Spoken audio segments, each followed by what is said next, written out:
Kita mismo wata kasabot kung unsay simbahan, no? Matod pa din ang simbahan sa English gitawag og church. Sa Spanish gitawag siya og iglesia. Siyempre sa Bisaya simbahan.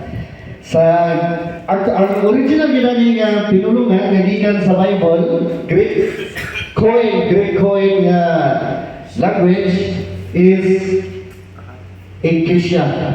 Nga ang buot pasabot, the prefix is ik or ex, which means out of or from. The root word is a form of the verb kalio, which means to call. Thus, mao nga Ecclesia means to those who are called out once. Katong mga gitawag sa Diyos. Gitawag ni Kristo or katong mga iyang tinigom or iyang mga pinili, no? Gathering of those summoned, no? Panagtigom sa iyang katawhan. In ancient Greece, ang gitawag ni siya assembly of citizens in the state. Kaya magpatawag bitaw og general assembly or kanang gitawag na to og kaning panagtigom or public meeting. So bitawag na to, no? Rally, so na basta kay nagtigom ta. Pero karon in modern days, duha na klase ang meaning sa simbahan, no? Una, ang una mo tong originally gyud katong mga katawhan sa Dios, pananglitan. Kini kapilya. Matawag ko ni siya og simbahan kung walay tao. Masa may tawag gani? Ha? Ang tawag gani is balay alambuanan or gitawag niya po siya na to og house of God ng balay sa Diyos. Pero kuha din siya ganing dili siya matawag og simbahan kung walay tao nga nagtapok dinhi ng mga pinili sa Diyos.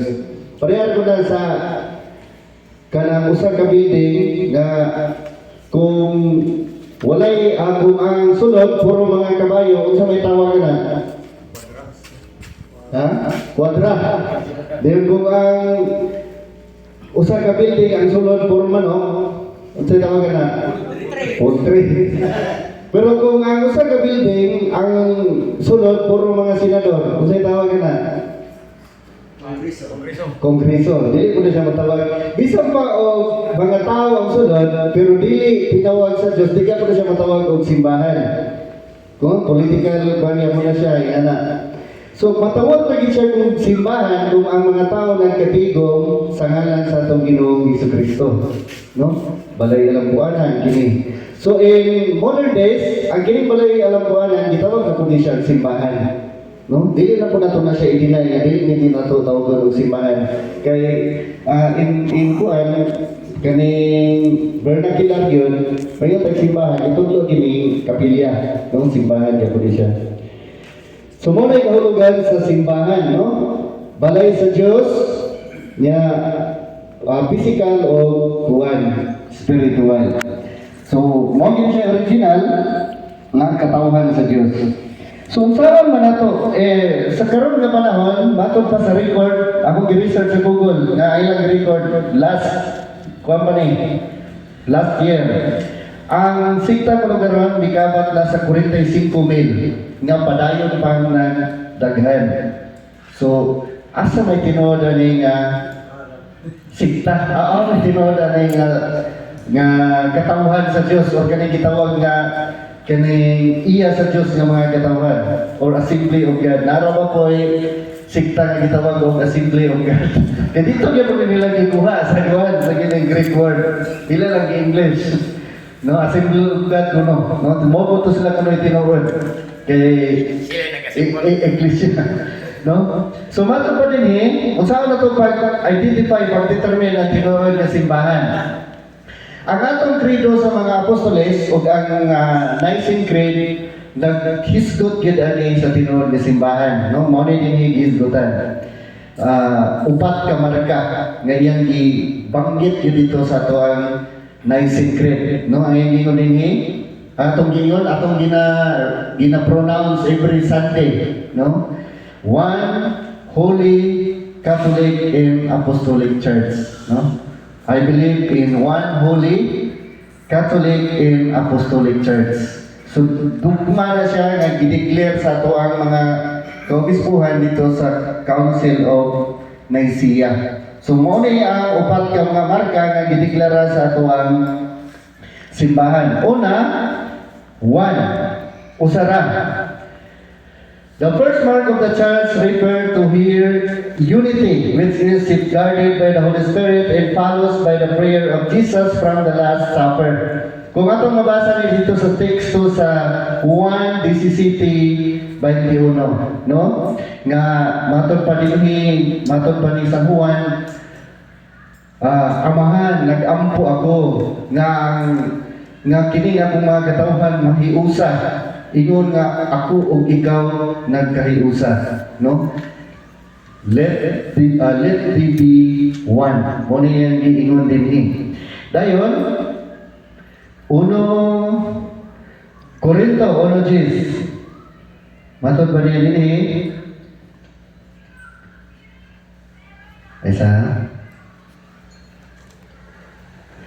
I appeal to you, brothers, by the name of our Lord Jesus Christ, that all of you agree that there be no divisions among you, but that you be united in the same mind and the same judgment. Mao ni gingon ni San Pablo nga ang simbahan dili mag-division, dili magkabahin-bahin o aduna ray usa ka huna-huna o mga hukom or usa ra gyud ang iyang pagtulunan. Kinara ba yung mga sikta karon nga bag-or mo ning gisulpot gikan China, no, makita na to na diyan. Napot sila gitawag og kung there is Quezon is like Church of Quezon.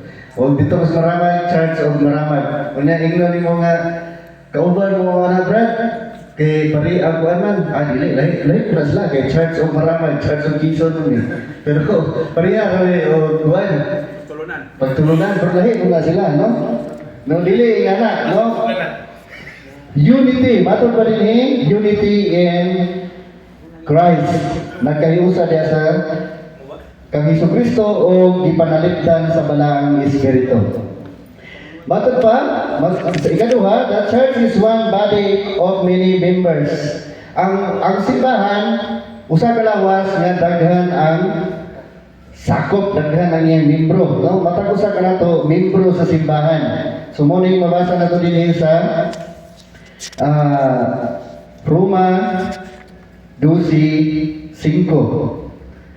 o 1 Korinto 1:10. No mo ni ato na ning kuan ganina. Dayon 10:17. Because there is one bread, we are many, but are one body, for we partake of the one bread. So, usa ra kita, usa ka lawas ni Kristo. Dayon ikatulo, matod pa sa Efeso 4:6. There is only one Lord, one baptism, one faith. Na mo mga sikta garon nga usa ra Ginoo pero daghang klase sa bautismo, no? Wa na nga sinabot. Lahi ang bautismo sa SDA, lahi pod ang buwan, lahi ba bautismo nga gibautismuhan sa Trinity, napoy ba nga bautismo sa ngalan ni Kristo. Napoy ba bautismo nga ang sikta nga wa gyud bautismo. Unya mga sumusunod kuno sila ni Kristo. No? One faith. Usa ray pagtuo. Kitang ang simbahan ni Kristo usa ray pagtuo. Dili kay managlahi og pagtuo. Lahi imong tinuuhan, lahi ako tinuuhan unya mayon ta nga usa ra tang simbahan. Di gyapon na matunong, no? Na ang kini atong mga labi na ning mga born again mayon sila nga ang iglesia kuno mga katawhan sa Diyos sa naglain-laing relihiyon. Unya, ang Diyos ra kuno'y nakaila. No? Unya, muna kuno'y tinuod ng iglesia sa Diyos. Iglesia ng itubo ni Kristo. Unya, pwede din ang lain-laing pagtuo. No? One Lord, one baptism, one faith. Usaray pagtuo. Matod pa dinhi sa Juan 10:16, ang simbahan sa Dios adunay usa ka panon, usa ka pangulo nga gipanganuhan sa mismo ni Jesus Christ Jr. mismo, no? Unya ang iyang gihimong pangulo dinhi sa yuta gipanguluhan ni San Pedro, ang unang pangulo na to. Karon karon nga tayo si Pope Francis. Ika-lima, the church is the bride of Christ. Ang simbahan, asawa ni Kristo, no? Ang iyang pangasawunon.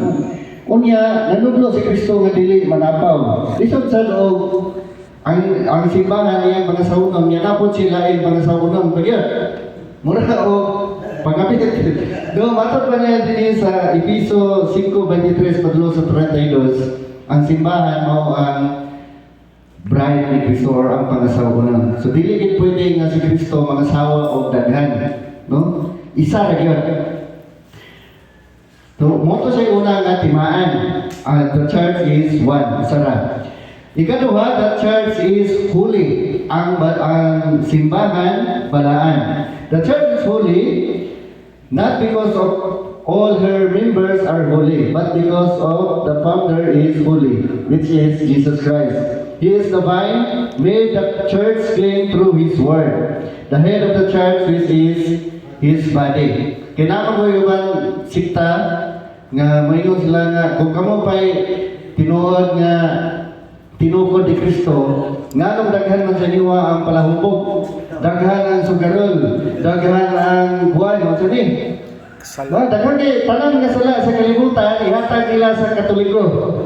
No? Wala ta himong balaan, wala ta himong balaan ang simbahan Katoliko tungod sa iyang mga miyembro nga dili balaan. Kun dili nahimo tang balaan pinaagi sa ato ang founder nga si Jesucristo mismo. Kaya siya may naglimpyo sa iyang simbahan. Muna itong mabasa sa Juan 15:1-3 o Colosas 1:18, no?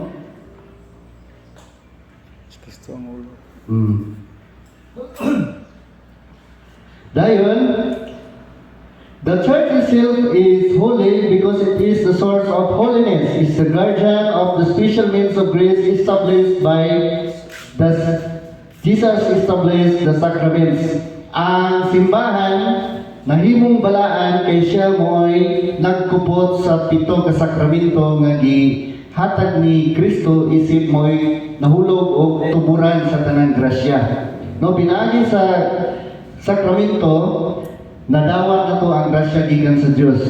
No, kay usahay ato lang i-define ug unsa gyud ang grasya. No, kay kasagaran nato karon labi na sa panudlo sa laing nato nga mga gaigsunan sa laing tinuohan nga ang grasya, ang definition silang grasya dili man hinuon bulgar ang ilang pagsulti, pero matawag ra man nila o grasya or matawag bisan sa ato nga mga Katoliko, makatawag ra ta sa usa ka butang nga grasya kung makadawat ta og kwarta or makatawa ta og kini makadaog ta surprise, no? Ngayon din ta nga nay madawat to nga bonus may dita grasyahan ko sa Ginoo.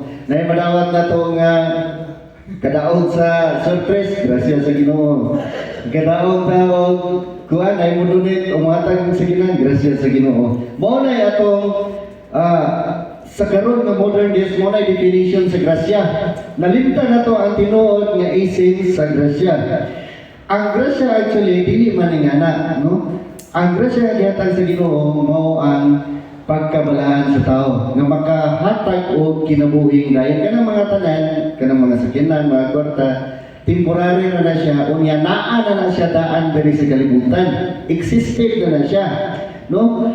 Ang grasya nga gihatag nga kanang dililihon kayo, kanang dili existe diri sa kalibutan, kanang gikan sa langit, mo nay tinuod nga grasya, mo nang madawat nato sa sakramento, kanang gasa sa Espiritu Santo, di sa pagbunyan, nadawat nato reconciliation, aron maangko na to ang gingharian sa langit, no? Kanang mahimong tang anak sa Dios, mo nay tinuod nga grasya, no? Kay kada ra bang butang atong mga nadawat, labi na nagpahilayo na to sa simbahan, dili kinaiya sa Dios, no? Basi iya na sa yawa.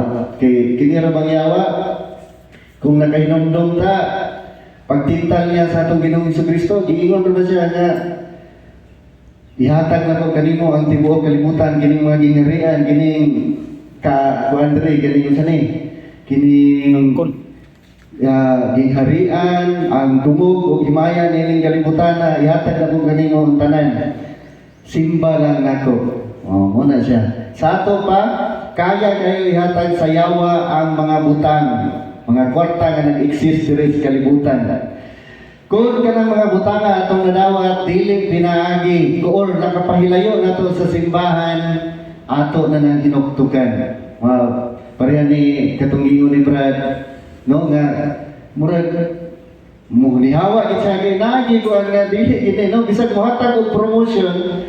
Kung bisan pa maghatag og kini imong trabaho, maghatag og promotion nimo, pero mo palayo nimo sa simbahan, mo palayo nimo sa gugma sa Dios, murag di na nato matawag og grasya, no? Disgrasya na. Basig inspired by Satan. So mo to siya, no?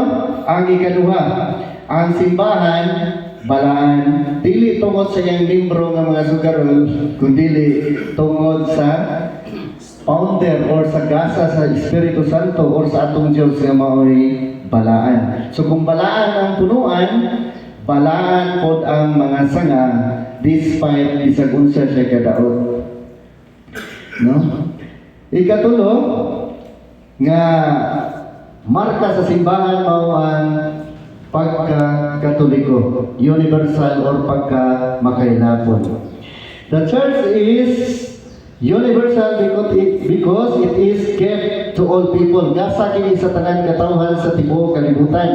No, wala ni siya kanang gipili. Ito his apostles, ang Diyos nagtudlo sa iyang mga apostoles nga himuang iyang membro or himuang iyang magtotoo ang tibuok kanasuran or ang tibuok kalibutan, no? Mateo 28:19 hangtod sa 20 nya dali din ay mga verse din Acts 1-8, Revelation 9-10. Dili lang kayo nakukuhan kay medyo mapigit sa oras. The church has carried out this mission, preaching the good news that Christ died for all men and that He wants all of us to be members of His universal family. No, mo ni mabasa na to sa Galatia 3:28. Namatod pa din wala na Hintel, wala na Hudiyo, wala na kaning wala na ilhon nga kaliwatan kay pinaagi sa bunyag, pinaagi sa pagkamimbro nato sa simbahan, kitang tanan nahimong mga kaliwat ni Abraham o nahimong kaliwat igsuon ni Kristo o nahimong manununod sa gingharian sa Dios dito sa langit, no? Muna tinuod nga grasya, no? Kay nahimo tang anak sa Dios, nahimo tang inheritance sa iyang gingharian dito sa langit, dili sa mga material nga butang. The church Jesus established was known by its most common title, the Catholic Church, at least as early as the year 107, when Ignatius of Antioch, kini si San Ignacio, mao ni ang disipulo ni San Juan. Magkuhan siya, kini murag assistant ni San Juan, Apostol San Juan, nga evangelista, kanang nagsulat sa libro nga Juan o kanang pinadayag, no?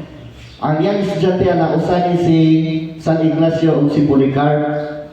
Kini si San Ignacio, gi-install ko ni San Pedro nga obispo dito sa Antioquia. Nya dito sa Antioquia, unang ginganlan ang mga sumusunod ni Kristo o Kristiyano. O nya dito po sa Antioquia, dito po ginganlan ni San Ignacio ang mga Katoliko o ang mga sumusunod ni Kristo nga Katoliko. So, kanina yung word nga Catholic, na-exist rin siya first century pa, no? Niya, apostolic din siya, kaya ang nagsulti ni si San Ignacio man, no? Estudyante ni San Juan. Ang ikapat na marka, the church is apostolic. Sa ato pa, ang mga pagtulunan gikan kang Kristo o gikan sa mga apostoles, no? The church founded by Jesus Christ is apostolic because He appointed apostles to be the first leaders of the church and as a foundation. No, maling mabasa na to din sa Efeso 2, 19 hangtod sa 20. Nga nagkuhan siya o nagpili siya og mga apostoles o mga successors, no? Nga mahimong sumusunod nila kay kabalo man sila nga dili sila magdugay mamatay ka. So mo ning itudlo po ni San Pablo kang Tito, no? Dito sa Crete, yang giingnan si Tito. Gibili ta kaniya sa Crete, diha sa probinsya sa kuan man probinsya sa Greece. Gibili ta kaniya sa Crete aron mag-ordina og mga pare unya aron po nga pagtulungan nga kung itudlo nimo, imo pong itudlo sa ila. O sila po, ila pong itudlo sa mga sa uban, no? Sa mga ilang mga sumusunod.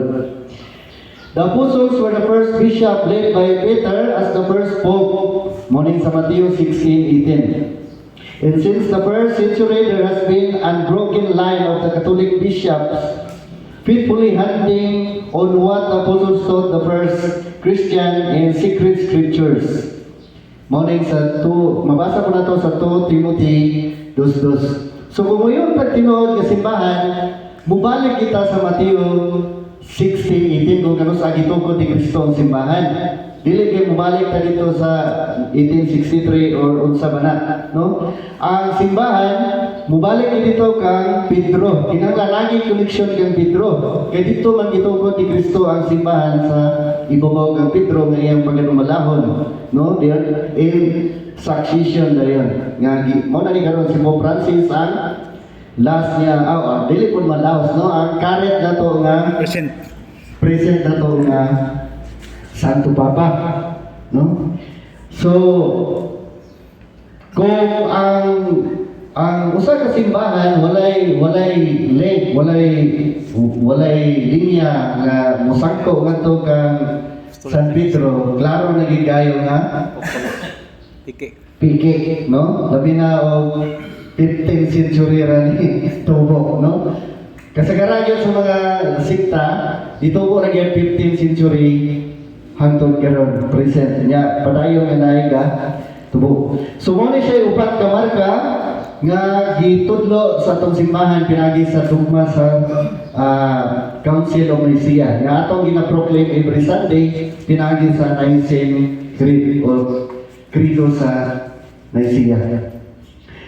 Lain kasihan historical o kining standard differences labi na pod ang mga geographical. So natin no ang mga libro nga nagsulti, no?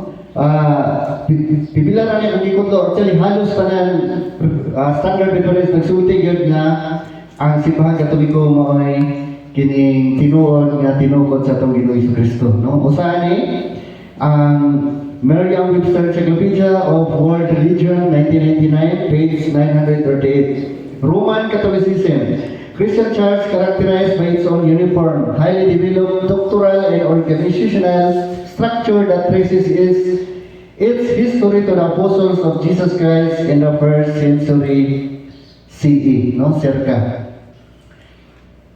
Dayon, Roman Catholic Church, there are two equally valid definitions of the Catholic Church. Comparable to the twofold nature of Jesus Christ, its founder, who was both human and divine. So, mabasa na ito sa International Encyclopedia, Volume 20, page 520. No? So, and so on. So, mo ni siya. Mas daghan pa. Lain basihan. Ang atong mga kaigsunan, labi na sa mga born again, mo lagi itong isulti ganina nga, ang base sa ilang doktrina, ang simbahan ko mga gitungkod sa itong Ginoong Jesucristo, dili makita. Invisible. Kaya ang nakaila ko no, ang ginuura.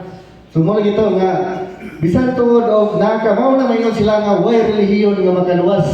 Way relihiyon nga makaluwas. Kay wala sila nagkuha og simbahan. Ang simbahan sila is doesn't matter.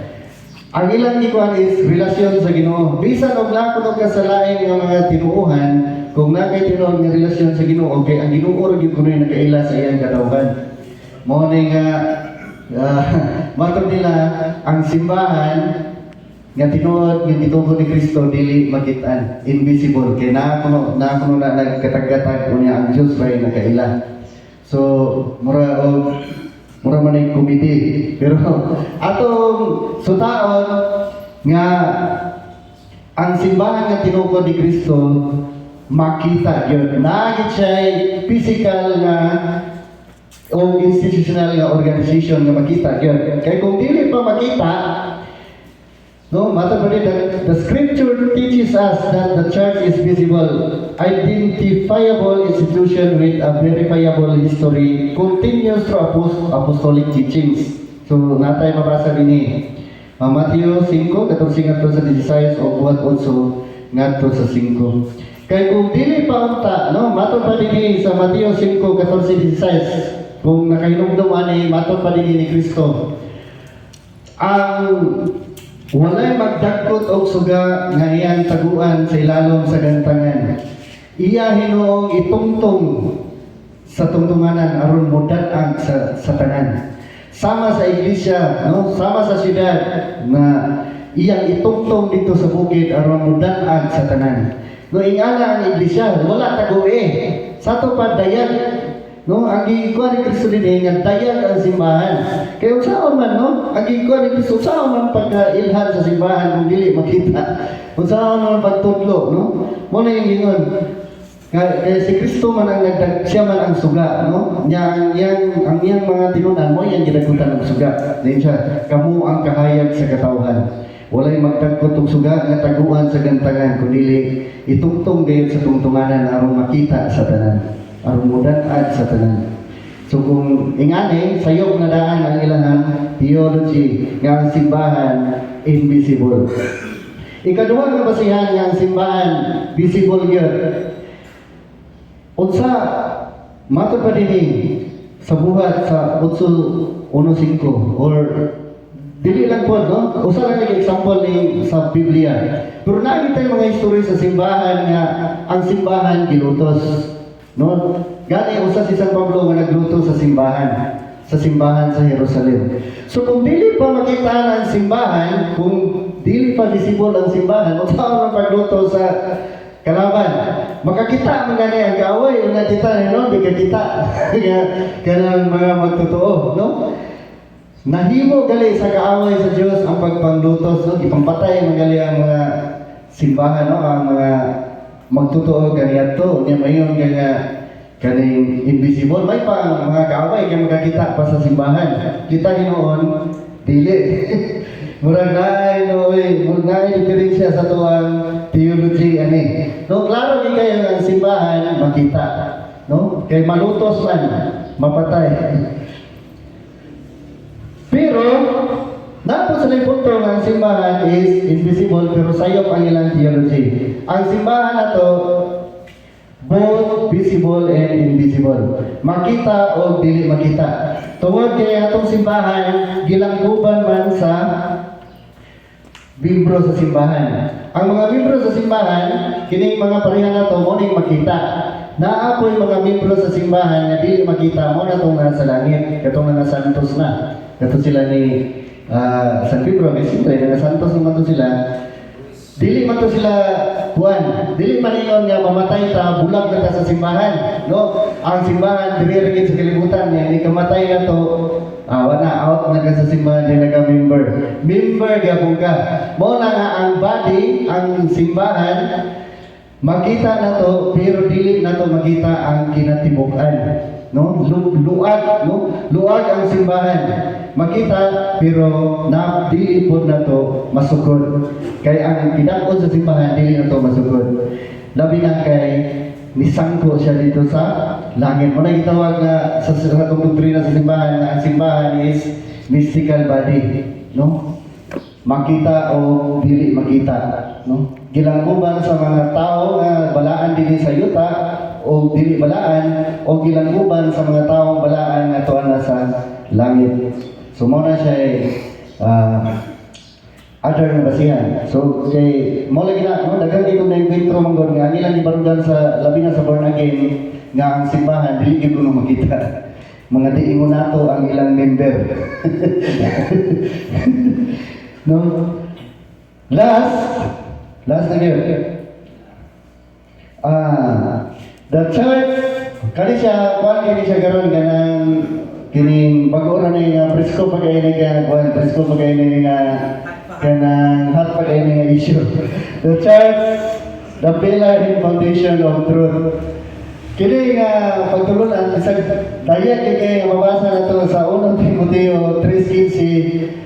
Dayag kayo o blatantly kayo nga gidinay sa tang mga kaigsunan protestante nga ang simbahan dili mo'y foundasyon o sukaranan sa kamatuoran, no? Sandiganan sa kamatuoran.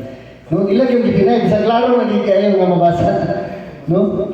So ang tinuod nga simbahan kay ilang mo ginang gidinay, ang tinuod nga simbahan mao gyud ang sandigan o sukaranan, patukaranan sa kamatuoran. Ang una nila nga rason nga nung dili sila motuo nga ang simbahan mo ang sukaranan sa kamatuoran. Kay matod pa nila, sa wala pa ang simbahan, tuna na kamatuoran. Mao na ilang baruganan. Kunya mingon sila nga, Brad, sa wala pa ang simbahan, wala pa lugar kamatuoran. Nya mutana na sila nimo. Brad, sa wala pa ang simbahan, wala po kamatuoran lugar. Na ikaw pangutanon, unsa may imong youtuber? Wala pa. No? Wala ko siguro kaya, siyempre, ha? O, na ano po, sa ito pa, kung na ang kamatuoran, unya, wala pa ang simbahan, sa'yo po yung doktrina nga ang simbahan, Wala nga to pa. sukaranan sa kamatuoran. No? Actually, nara tayo wala nagkasinabot, no? So wala pa ang simbahan, ang lawas na gitugod, ang kamatuoran, sa Old Testament, wala pang nana ang kamatuoran, pero wala pang ipadayag sa katauhan. Kaya ang kamatuoran si Hesus Kristo, magyod. Matod pa niya, I am the way, the truth, and the life. So ang kamatuoran sa Old Testament, sigihan na o gisgot, pero wala pa yun nadayag. Pag-abot sa New Testament, nakita agad ang kamatuoran, or napadayag na yun, or natuma na yun, nga mao si Hesus Kristo. O niya kay, kung mayon ka nga, so wala pa ang simbahan, na ang kamatuoran, sa ito pa, klaro yun nga sa iyo patong pagtulungan kay, kung tinuod nga ang simbahan ng sukaranan sa kamatuoran, yung pa man ang simbahan, ang kamatuoran, ginanaman si Kristo, sa iyo pa nga itong ibarugan nga pagtulunan. Pero kung ato yung hinuktukan o maayo, dili gid siya sa iyo. Naratay misconcept, naratay sa iyo nga kaning pagsabot. Kay matod pa dinhi sa Ulusas 18:20, si Jesus mao ang ulo sa simbahan. Sa ato pa, na ang simbahan, nanay ulo, wala pa ilawas. Dili man ko na to pwede bulagon ang si Kristo o ang simbahan. Kaya nahulog na ulong pugot. No, dili po na pwede nga putlo na to ang ulo. Nga ang ulo si Kristo ra, nga ang simbahan lahipod. Klaro kayo nga ang simbahan o si Kristo usara kalawas. So, na ang simbahan, sa panahon ni Kristo na ang simbahan, pero ulo pa, si Kristo pa. O niya, gikuan na dayon nga, iyang gitukod ang, gihinahinay niya kuan ang iyang lawas yung mga simbahan. So, matod pa din sa episo lagi, 5:23, nga si Kristo mao ang ulo, o ang simbahan mao ang iyang lawas. Sa ato pa, ang existence ni Kristo, ang existence sa simbahan, dili nimo pwede ibulag. So mao na nga ang gisulti ni San Pablo nga ang simbahan sukaranan sa haliging sukaranan sa kamatuoran, dili na nato pwede supakon. Kaya ang simbahan dili man pwede nato ibulag sa kang Ginoong Kristo, no? So ikaduha nga medyo mas labaw na gyud nga katawanan nga argumento is dili sila mutuo nga ang simbahan mao ang sukaranan o haligi sa kamatuoran, Kay matod pa nila ang pulong sa Ginoo ra gyud nga mao ang Biblia.